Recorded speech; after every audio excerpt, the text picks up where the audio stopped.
Forest fire, जैसा कि यहाँ लिखा हुआ है फॉरेस्ट फायर, ठीक है।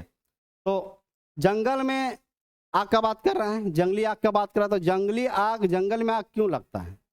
तो पहले ये जानेंगे कि जंगल में आग क्यों लगता है। इसके बहुत सारे कारण हैं, ठीक है। जंगल में जो लोग नशा करने जाते हैं, स्मोकिंग करते हैं, ठीक है, उसके द्वारा आग लगता है। पेड़ के टहनियों में जो रगड़ाहट आती है, गर्मी के दिनों में जब हवा चलती है तो पेड़ के जो सूखे टहनी होते हैं वो आपस में रगड़ाहट होती है, उससे क्या होता है, चिंगारी उत्पन्न होता है, उससे आग लगती है। महुआ बिछने के क्रम में भी आग लग जाता है, ठीक है। तो ये सब उसके कारण है। तो हम लोग देखेंगे फॉरेस्ट फायर, देखेंगे आग दिखाया गया है, जंगल में आग लगा हुआ है, फॉरेस्ट फायर। कुछ दिनों पहले ऑस्ट्रेलिया में भी आग लगा था, आप लोग जानते होंगे। तो देखिए अधिकतम और न्यूनतम, सबसे ज्यादा आग कहाँ लगता है तो पश्चिमी सिंहभूम में, और सबसे कम न्यूनतम कहाँ लगता है तो जामताड़ा में। जामताड़ा में न्यूनतम लगेगा ना जी, वहाँ न्यूनतम 1% है, न्यूनतम वहाँ वन क्षेत्र है, तो वहाँ तो कम ही लगेगा। देखिए तो सबसे अधिक कहाँ पर है, पश्चिमी सिंहभूम में। तो पश्चिमी सिंहभूम कहाँ पर है, ये है वेस्ट सिंहभूम, ये ना है जी, ये हो गया ईस्ट सिंहभूम। तो पश्चिमी सिंहभूम सबसे ज्यादा ये आग लगता है, कहाँ पर, पश्चिमी सिंहभूम में। पश्चिमी सिंहभूम में सबसे ज्यादा आग लगता है, ठीक है। उसके अधिकतम आग, न्यूनतम कहाँ लगेगा, जामताड़ा में। जामताड़ा में सबसे कम लगता है, देखिए यहाँ पर जामताड़ा। क्लियर है, क्लियर है। उसके बाद देखते हैं हम लोग आते हैं तो दूसरा, पश्चिमी सिंहभूम के बाद अगर कहीं जंगल में आग लगता है तो वो लगता है हजारीबाग में। कहाँ लगता है, हजारीबाग में। हजारीबाग कहाँ है, देखिए यहाँ हजारीबाग, हजारीबाग में, ठीक है। उसके बाद हम लोग आते हैं तो सबसे ज्यादा आग कहाँ लगता है, पूर्वी सिंहभूम में। कहाँ लगता है, पूर्वी सिंहभूम, यहाँ पूर्वी सिंहभूम में, ठीक है। अब हम लोग एक क्रम में देख लेते हैं। सबसे ज्यादा आग लगता है पश्चिमी सिंहभूम में, नंबर 1 में यहाँ आ गया ये पश्चिमी सिंहभूम। नंबर 2 में हजारीबाग, कहाँ पर है, हजारीबाग में। नंबर 3 में कहाँ है, पूर्वी सिंहभूम में, ठीक है, ये पूर्वी सिंहभूम। अब न्यूनतम, न्यूनतम 1 होगा, वहीं सबसे कम आग लगेगा। तो न्यूनतम कहाँ लगता है, जामताड़ा में। देखिए जामताड़ा में दे दिया है नंबर 1। उसके बाद कहाँ लगता है, सिमडेगा में। सिमडेगा यहाँ पर है, सिमडेगा, सिमडेगा, ठीक है। उसके बाद कहाँ आ जाएगा, देवघर में। देवघर कहाँ पर है, यहाँ पर देवघर। अब इसको भी हम लोग क्रम में कर देते हैं। तो जामताड़ा में 1 हो गया, सिमडेगा में क्या हो जाएगा, 2 हो जाएगा, और देवघर में क्या हो जाएगा, 3 हो जाएगा। क्लियर है। अब हम लोग क्या समझ रहे हैं, सबसे ज्यादा अगर फॉरेस्ट फायर, जंगली आग लगता है तो पश्चिमी सिंहभूम में लगता है, दूसरा लगता है तो हजारीबाग में लगता है, तीसरा लगता है पूर्वी सिंहभूम में लगता है। क्लियर है। उसके बाद में हम लोग आते हैं तो न्यूनतम जो है कहाँ, जामताड़ा, उसके बाद सिमडेगा, उसके बाद देवघर में। क्लियर है। मैप से दिखाने का प्रयास किए कि सबसे ज्यादा आग कहाँ लगता है और सबसे कम कहाँ लगता है, ठीक है। सर्वाधिक पाए जाने वाले वृक्ष, मतलब कि झारखंड में सबसे ज्यादा कौन से वृक्ष पाए जाते हैं, कौन से पेड़ पाए जाते हैं। तो आइए देखते हैं। देखिए ओवरऑल में देखिएगा तो झारखंड में सबसे ज्यादा सालवन है, सालवन है। उसके बाद चिरौंजी है, क्या है, चिरौंजी है। उसके बाद आते हैं तो असना या साज है, असना या साज है। उसके बाद बकली है, उसके बाद महुआ है, ठीक है। मतलब से अगर क्रम में हम लोग लिखेंगे, किस में लिखेंगे, अगर क्रम में अगर हम लोग लिखते हैं तो सबसे ज्यादा झारखंड में जो पाया जाता है वो क्या पाया जाता है, सालवन नंबर 1 में, 2 में चिरौंजी, 3 में असना या साज, 4 में बकली, और 5 में महुआ। महुआ जो है उसका स्थान 5 में। ये तो हो गया ओवरऑल कंडीशन। ओवरऑल का बात कर रहे हैं कि ओवरऑल अगर वन झारखंड में पाए जाते हैं वो किस प्रकार के, साल का संख्या ज्यादा है। अब अगर हम लोग बांट देते हैं ग्रामीण में और शहरी में, मतलब ग्रामीण क्षेत्र में कौन से वृक्ष पाए जाते हैं, कौन से वन पाए जाते हैं, और शहरी क्षेत्र में कौन से वृक्ष पाए जाते हैं, कौन से वन पाए जाते हैं। तो देखिए, ठीक है, तो ग्रामीण क्षेत्र में सबसे ज्यादा पाया जाता है जी पलाश, ठीक है। उसके बाद आता है बबूल, फिर साल, फिर आम, फिर खजूर। ठीक है, अब इसको हम क्रम में हम लोग देखेंगे तो पहले क्या हो जाएगा, ग्रामीण सबसे ज्यादा, पलास, फिर क्या है, बबूल, फिर आते हैं तो साल, फिर आम, फिर खजूर पांचवा में। क्लियर है, खजूर का जो क्रम है वो कितना है, पांचवा में। क्लियर है। अब शहरी क्षेत्र में हम लोग देखते हैं तो शहरी क्षेत्र में सबसे ज्यादा आम पाया जाता है, उसके बाद नीम पाया जाता है, उसके बाद सहजन पाया जाता है, उसके बाद अमरूद पाया जाता है, उसके बाद कसूद पाया जाता है। अब हम लोग इसको भी नंबरिंग करते हैं तो ये हो जाएगा आम नंबर 1 में, नीम 2 में, सहजन 3 में, अमरूद 4 में और कसूद 5 में। अब देखिए हम लोग क्या देख रहे हैं, और बोलेगा ओवरऑल क्षेत्र में पूछेगा झारखंड का कि सबसे ज्यादा किस वृक्ष की प्रधानता है, तो सालवन में, दूसरा में चिरौंजी है, तीसरा मसना है, चौथा में बकली है और पांचवा में महुआ है। अगर आपको सवाल में ये पूछ दे, सवाल में पूछे कि ग्रामीण क्षेत्र में सबसे ज्यादा किस प्रकार का वृक्ष पाया जाता है, तो पलास है, उसके बाद में बबूल है, उसके बाद में साल है, उसके बाद में आम है, उसके बाद में खजूर है। इसके बाद अगर शहरी क्षेत्र में बोल दिया जाएगा शहरी क्षेत्र में कौन सा वृक्ष पाया जाता है, तो शहर में देखते होंगे बहुत सारा आम होगा, आम, उसके बाद नीम, सहजन, अमरूद, कसूद। क्लियर है। अब हम लोग आते हैं सर्वाधिक सघन वन। वन तो बहुत है लेकिन वन सबसे सघन कहां पर है, सबसे घना कहां पर है, ठीक है, देखेंगे न्यूनतम घना कहां पर, ये देखेंगे तो सर्वाधिक सघन वन जो है वो लातेहार में है। कहां पर है, लातेहार। अभी बताएंगे लातेहार प्रतिशत की दृष्टि से सबसे ज्यादा है, ठीक है, सबसे ज्यादा वन है प्रतिशत की दृष्टि में। तो जब प्रतिशत की दृष्टि में ज्यादा है तो सबसे सघन वन वहीं पर होगा, लातेहार में। लातेहार कहाँ है जी, देखिए यहाँ पर लातेहार है, यहाँ पर क्या है, सर्वाधिक सघन वन, सर्वाधिक सघन वन। सर्वाधिक सघन वन कितना है, देखिए ये भी, देखिए ये भी डाटा देखिए कि कितना है, इसमें कितना सघन है, देखिए आपका 485.48, ठीक है, स्क्वायर किलोमीटर छोड़ दे रहे हैं, आप लोग समझ गए होंगे, 485.48 स्क्वायर किलोमीटर लगभग है। अब हम लोग न्यूनतम में आते हैं, ठीक है, इसमें आते हैं हम लोग न्यूनतम में। तो न्यूनतम सघन वन कहाँ है, कहाँ पर है, धनबाद में। धनबाद में देखिए यहाँ पर है, धनबाद है ना, धनबाद,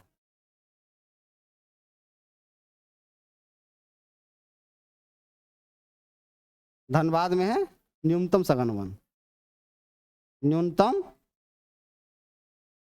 सघन वन, सघन वन, ठीक है, न्यूनतम सघन वन धनबाद में कितना है, 00 स्क्वायर किलोमीटर। न्यूनतम सघन वन धनबाद में कितना है, 00 स्क्वायर किलोमीटर। क्लियर है। सर्वाधिक सघन बोलेगा तो लातेहार है और न्यूनतम सघन बोलेगा तो धनबाद है। अब देखते हैं मध्यम सघन वन, ठीक है, मध्यम से अभी बताए थे ना, जिस तरह से बहुत घने जंगल होता है, मध्यम घने जंगल होता है और खुला वन होता है, उसी तरह से देखिए अब सर्वाधिक मध्यम सघन वन, तो सर्वाधिक मध्यम सघन वन में कहाँ से आ जाएगा, पश्चिमी सिंहभूम में, पश्चिमी सिंहभूम आ जाएगा। तो पश्चिमी सिंहभूम में कितना है, 1348.49 स्क्वायर किलोमीटर है मध्यम सघन वन, सर्वाधिक मध्यम सघन वन में पश्चिमी सिंहभूम आ जाएगा। अब यहाँ पर पश्चिमी सिंहभूम, कलर चेंज कर देते हैं नहीं तो कंफ्यूज हो जाएगा आप लोग। यहाँ पर है कितना है, देखिए सर्वाधिक मध्यम सघन वन, सर्वाधिक मध्यम सघन वन पश्चिमी सिंहभूम में है। सर्वाधिक मध्यम सघन वन कितना है, 1348.49, 1348.49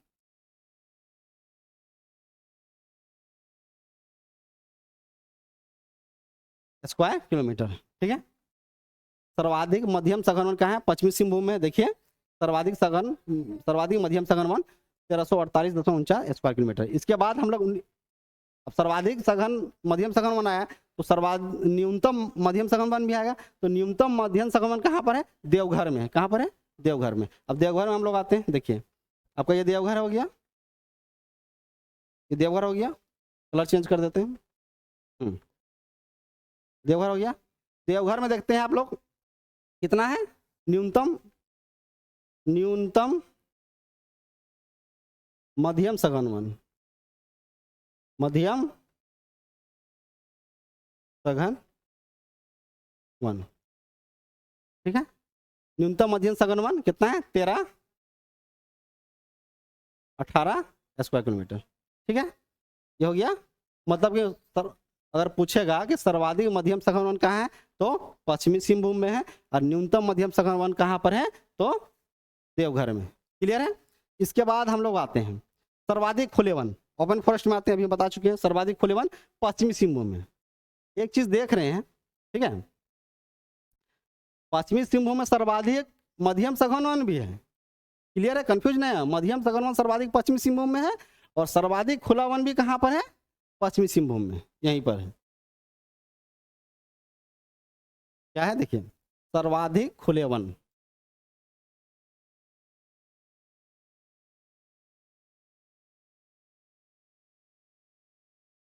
खुले वन, सर्वाधिक खुले वन, ठीक है।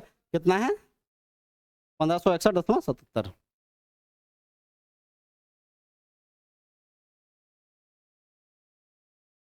ठीक है, 1561.77 स्क्वायर किलोमीटर।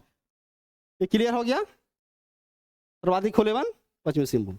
अब न्यूनतम खुले वन, तो न्यूनतम खुले वन कहाँ पर है तो जामताड़ा में। जामताड़ा में अभी हम लोग देख चुके हैं। क्या देख चुके हैं जामताड़ा में? जामताड़ा में देखे हैं ना, प्रतिशत के आधार पर भी कमी है उसमें। तो न्यूनतम अगर खुले वन होगा तो कहाँ पर होगा जामताड़ा में होगा। जामताड़ा वाला कहाँ पर है, यहाँ पर है। देखिए जामताड़ा यहाँ पर है ना। कलर चेंज कर देते हैं जी, कंफ्यूज हो जाइएगा आप लोग। जामताड़ा यहाँ पर है। जामताड़ा में क्या है न्यूनतम खुले वन,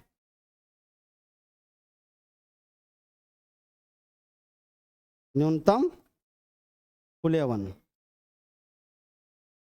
खुले वन कितना है न्यूनतम खुले वन जामताड़ा में 87.21, 87.21 स्क्वायर किलोमीटर। क्लियर है। हम लोग क्या देखें कि सर्वाधिक खुले वन पश्चिमी सिंहभूम में, ठीक है, और न्यूनतम खुले वन कहाँ पर है तो यह जामताड़ा, यह क्या है जामताड़ा है, ठीक है। अब हम लोग आते हैं संरक्षित वन, आरक्षित वन और अवर्गीकृत वन। संरक्षित वन,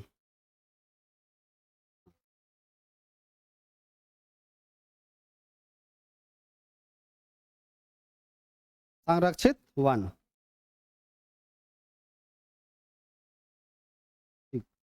अब तो सबसे पहले जाना है हम लोग की संरक्षित वन क्या है। संरक्षित वन ऐसे वन होते हैं जिसमें सीमित प्रतिबंध होता है, लेकिन वन क्षेत्र में जाने की अनुमति दी जाती है।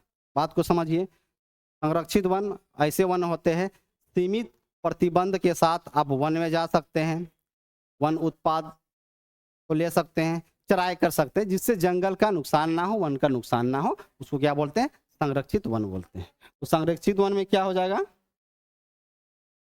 ठीक है, ऐसे वन जिसमें जिसमें जिसमें सीमित प्रतिबंध, सीमित प्रतिबंध के साथ वन में जा सकते हैं, में जा सकते हैं, जा सकते हैं, ठीक है, और वनोत्पाद वगैरह का उपभोग कर सकते हैं। क्लियर है। यह हम क्या बताएं, देखिए संरक्षित वन बता दिया। तो संरक्षित वन हम लोग का कितना है देख लीजिए, यहाँ दिया हुआ है। ये डाटा उतना इंपॉर्टेंट नहीं है, डाटा नहीं पूछता है। पूछेगा कि संरक्षित वन जो है वो झारखंड में कितना प्रतिशत है तो 81.28% है। कितना है 81.28%। यहाँ लिखिए प्रतिशत के आधार पर पूछता है तो कितना है 81.28% जो है हमारे पूरे झारखंड में संरक्षित वन है। यहाँ देखिए फिर से कितना है 81.28%। अब हम लोग आते हैं, ठीक है, संरक्षित वन कहाँ कहाँ पाया जाता है। संरक्षित वन जो है वो कहाँ कहाँ पाया जाता है तो संरक्षित वन कहाँ कहाँ पाया जाएगा, लातेहार में पाया जाएगा, ठीक है, हजारीबाग में, गढ़वाम, पलामू, मतलब कौन एरिया में, किस एरिया में संरक्षित वन रहता है? लातेहार वाला देखिए यहाँ पर पाएगा, लातेहार इस एरिया में होगा संरक्षित वन सबसे ज्यादा। उसके बाद हजारीबाग में होगा यहाँ पर, ठीक है। उसके बाद गढ़वाम होगा यहाँ पर, उसके बाद में पलामू में होगा यहाँ पर, ठीक है। तो लातेहार, हजारीबाग, गढ़वा, पलामू में सर्वाधिक संरक्षित वन पाए जाते हैं। पूछेगा आपको कि संरक्षित वन का प्रतिशत कितना है, 81.28% है। कौन कौन एरिया में सबसे ज्यादा बोलेगा तो लातेहार में। क्लियर है। अब आरक्षित वन में आते हैं, आरक्षित वन में आते हैं हम लोग। आरक्षित वन,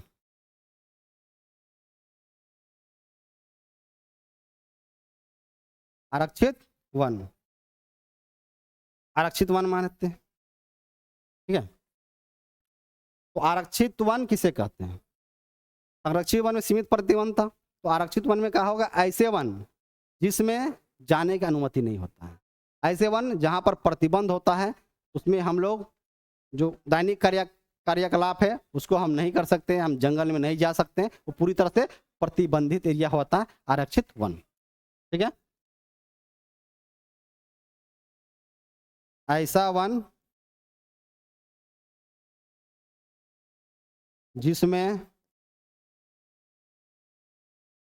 हम नहीं जा सकते हैं, नहीं जा सकते, ऐसा वन जिसमें हम नहीं जा सकते, नहीं जा सकते हैं, या पूरी तरह से प्रतिबंधित एरिया होता है, पूरी या पूरी तरह से प्रतिबंधित क्षेत्र होता है, प्रतिबंधित क्षेत्र होता है, ठीक है। समझ आ गया। अब इसका प्रतिशत की अगर बात हम लोग करेंगे तो देखिए कितना परसेंट है, लगभग 18% समथिंग होगा इसमें। आइए इसका प्रतिशत देखते हैं, ठीक है, ठीक है। आरक्षित वन का प्रतिशत देखते हैं। देखिए स्क्वायर किलोमीटर वाला नहीं पूछता है, इसका आपको याद रखना है परसेंटेज का। तो परसेंटेज देखते हैं तो 18.58% होगा। कितना होगा? 58%, 18.58%। क्लियर है। हम लोग देख लिए कि आरक्षित वन कैसा होता है, जो प्रतिबंधित क्षेत्र होता है, और इसका परसेंटेज कितना है तो 18.58% है। अब इसके इसके बाद क्या है, हाँ आरक्षित वन में, आरक्षित वन सबसे ज्यादा कहाँ पाया जाता है तो पश्चिमी सिंहभूम, लातेहार, पश्चिमी सिंहभूम में सारंडा, पश्चिमी सिंहभूम में सारंडा और लातेहार। देखिए पश्चिमी सिंहभूम यहाँ पर है, यही आसपास में क्या है, सारंडा वन है, और लातेहार कहाँ पर है, यहाँ पर है। ये दोनों क्षेत्र में आरक्षित वन सबसे ज्यादा पाया जाता है। तो सबसे ज्यादा कहाँ है, पश्चिमी सिंहभूम का सारंडा। सारंडा आप लोग जानते होंगे, ठीक है, सारंडा जानते हो, 700 पहाड़ियों की भूमि है सारंडा, ठीक है। सारंडा पर 700 पहाड़ी वाला भी कहा जाता है। इसमें बारंबार सुप्रीम कोर्ट का निर्देश आ रहा है, माननीय सुप्रीम कोर्ट का निर्देश आ रहा है कि सारंडा जंगल को वन्य जीव अभयारण्य घोषित करने के लिए कि उसको आप घोषित कीजिए, और उसमें भी किसी भी प्रकार का खनन गतिविधि नहीं कीजिए, ठीक है। इसलिए आपको इंपॉर्टेंट ये पूछ सकता है कि आरक्षित वन, क्योंकि अभी हाईलाइटेड मुद्दा है पश्चिमी सिंहभूम का सारंडा वन। क्लियर है। अब आते हैं हम लोग अवर्गीकृत वन में, अवर्गीकृत वन में। तो अवर्गीकृत वन किसको बोलते हैं, पहले उसको डिफाइन करेंगे। देखिए ऐसा वन जो ना संरक्षित वन में रखा गया हो ना आरक्षित वन में रखा गया हो, उसको अवर्गीकृत वन बोलते हैं। ना संरक्षित वन में है ना आरक्षित वन में, वो अवर्गीकृत वन कहलाता है। जिसमें बंजर भूमि हो गया, ठीक है, निजी क्षेत्र हो गया, इस सबको शामिल किया जाता है। तो आइए देखते हैं।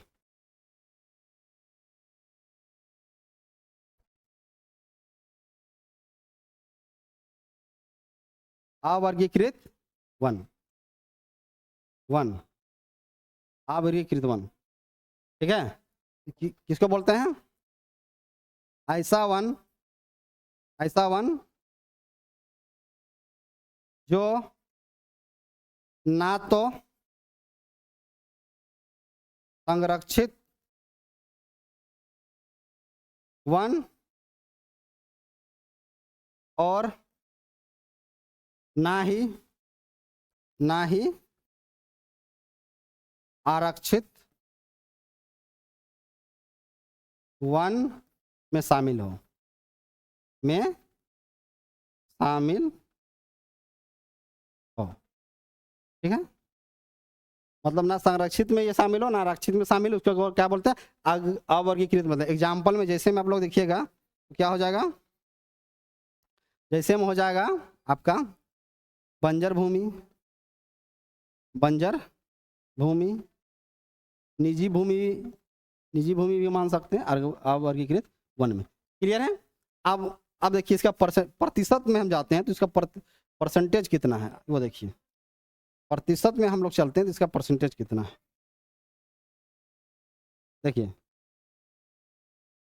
ये याद रखना अभी बताए हैं, मतलब कि 0.14% है। कितना है? 0.14%, 0.14%,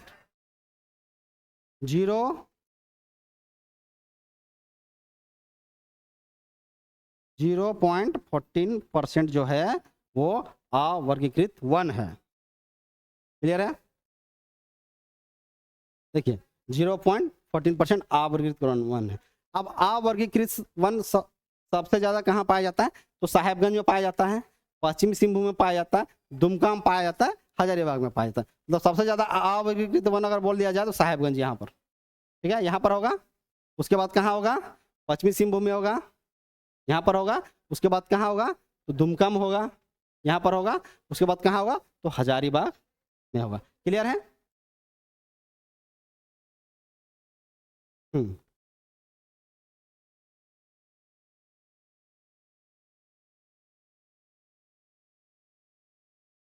हाँ, तो हम लोग आज क्या सीखे? भारतीय वन स्थिति रिपोर्ट 2023 के हिसाब से झारखंड में वनावरण कितना है, 1% कितना है, उसका क्षेत्रफल कितना है, ये सब हम लोग समझे। कौन से जिला में सर्वाधिक है, सब कौन सा जिला में कम है, कहाँ ज़्यादा वृद्धि हुआ है, कहाँ सबसे कमी हुआ है, ये सब हम जाने। अब ठीक है, तो मिलते हैं नेक्स्ट वीडियो में। अगर ये वीडियो आपको अच्छा लगा हो तो लाइक, सब्सक्राइब और शेयर जरूर करें। Thank you.